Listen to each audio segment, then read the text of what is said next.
And then Gandhi came, Jawaharlal Nehru. World War I ended at last, and the peace, instead of bringing us relief and progress, brought us repressive legislation and martial law in the Punjab. A bitter sense of humiliation and a passionate anger filled our people. We had become a derelict nation. Yet, what could we do? How to change this vicious process? We seemed to be helpless in the grip of some all-powerful monster. Our limbs were paralyzed, our minds deadened.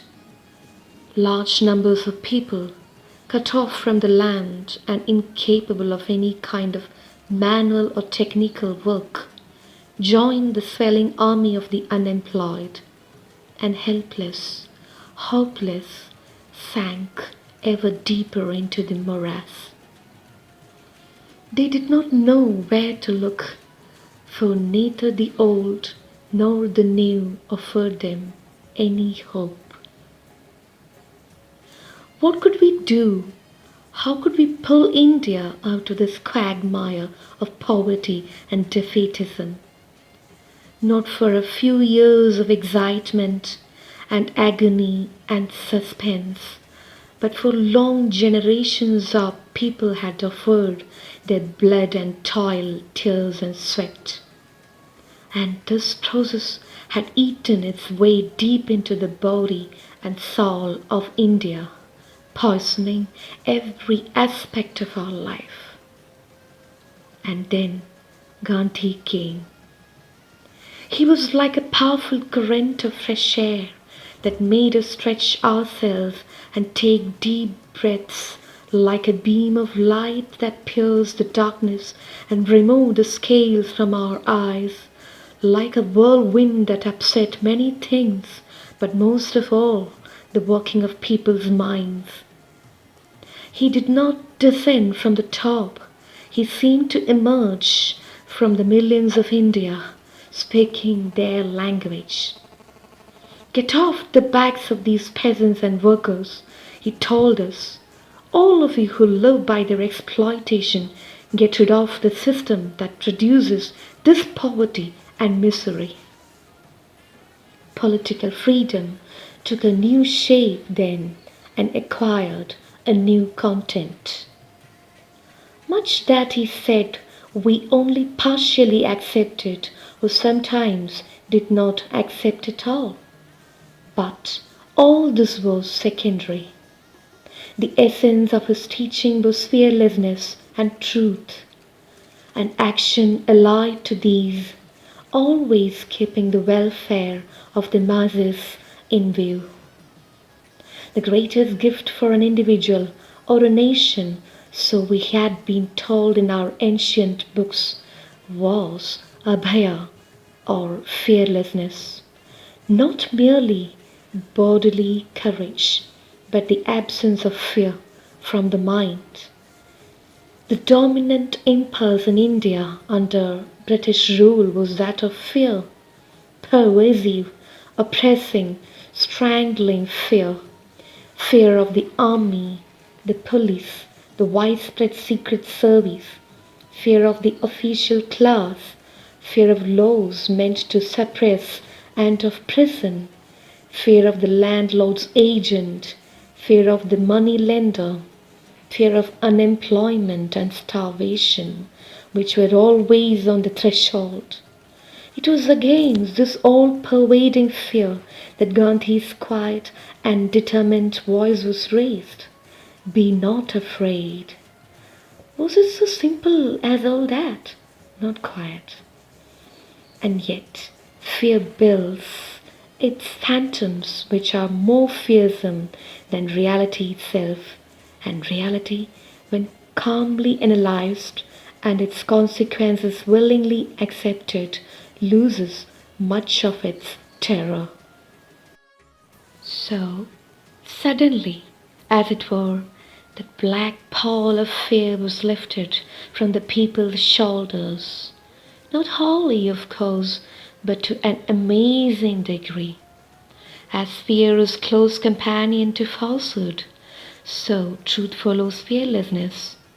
The Indian people did not become much more truthful than they were, nor did they change their essential nature overnight. Nevertheless, a sea change was visible as the need for falsehood and furtive behavior lessened. It was a psychological change, almost as if some expert in psychoanalytical methods had probed deep into the patient's past, found out the origins of his complexes, exposed them to his view, and thus rid him of that burden. There was a psychological reaction also, a feeling of shame at our long submission to an alien rule that had degraded and humiliated us, and a desire to submit no longer, whatever the consequences might be. We did not grow much more truthful, perhaps, than we had been previously, but Gandhi was always there as a symbol of uncompromising truth to pull us up and shame us into truth. What is truth? I do not know for certain, and perhaps our truths are relative and absolute truth is beyond us. Different persons may and do take different views of truth, and each individual is powerfully influenced by his own background, training, and impulses. So also Gandhi. But truth is, at least for an individual, what he himself feels and knows to be true. According to this definition, I do not know of any person who holds to the truth as Gandhi does. That is a dangerous quality in a politician, for he speaks out his mind and even lets the public see its changing faces.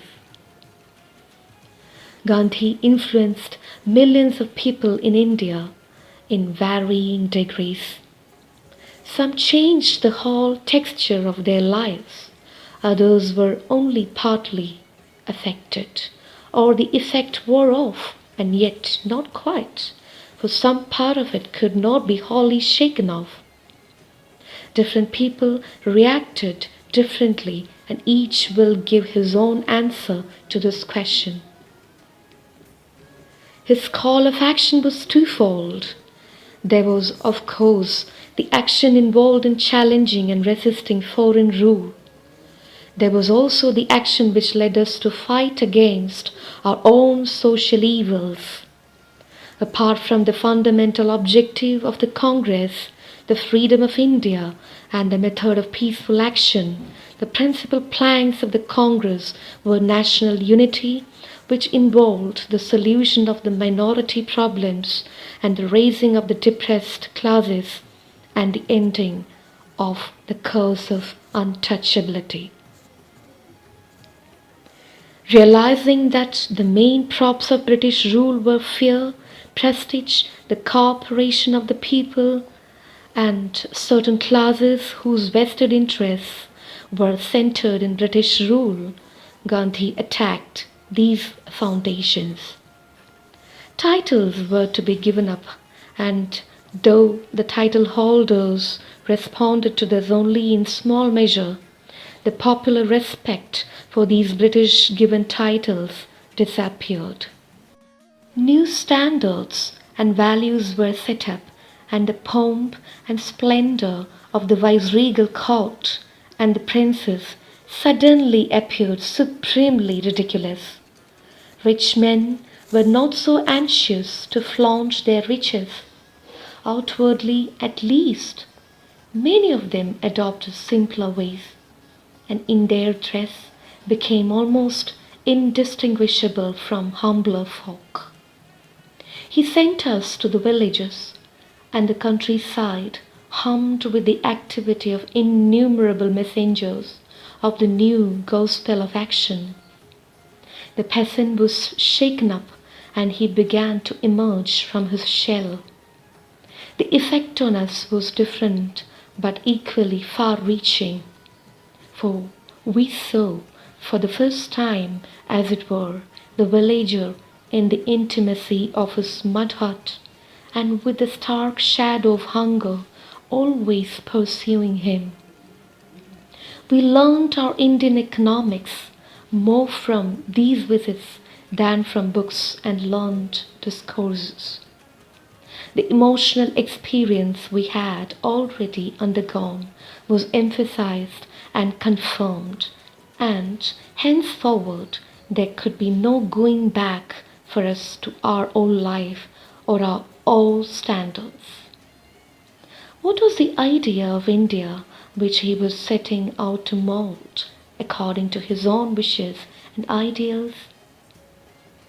I shall work for an India in which the poorest shall feel that it is their country, in whose making they have an effective voice, an India in which there shall be no high class and low class of people, an India in which all communities shall live in perfect harmony.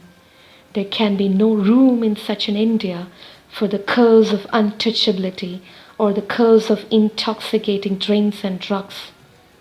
Women will enjoy the same right as men. This is the India of my dreams. Proud of his Hindu inheritance as he was, he tried to give to Hinduism a kind of universal attire and included all religions within the fold of truth. He refused to narrow his cultural inheritance. Indian culture, he wrote, is neither Hindu, Islamic, nor any other, holy. It is a fusion of all. Again, he said, I want the culture of all lands to be blown about my house as freely as possible. But I refuse to be blown off my feet by any. I refuse to live in other people's houses as an interloper, a beggar, or a slave. Influenced by modern thought currents, he never let go of his roots and clung to them tenaciously. It is not surprising that this astonishingly vital man, full of self confidence and an unusual kind of power, standing for equality and freedom for each individual, fascinated the masses of India and attracted them like a magnet. He seemed to them to link up the past with the future and to make the dismal present appear just as a stepping stone to that future of life and hope. Thus, he effected a vast psychological revolution not only among those who followed his lead, but also among his opponents and those many neutrals who could not make up their minds what to think and what to do.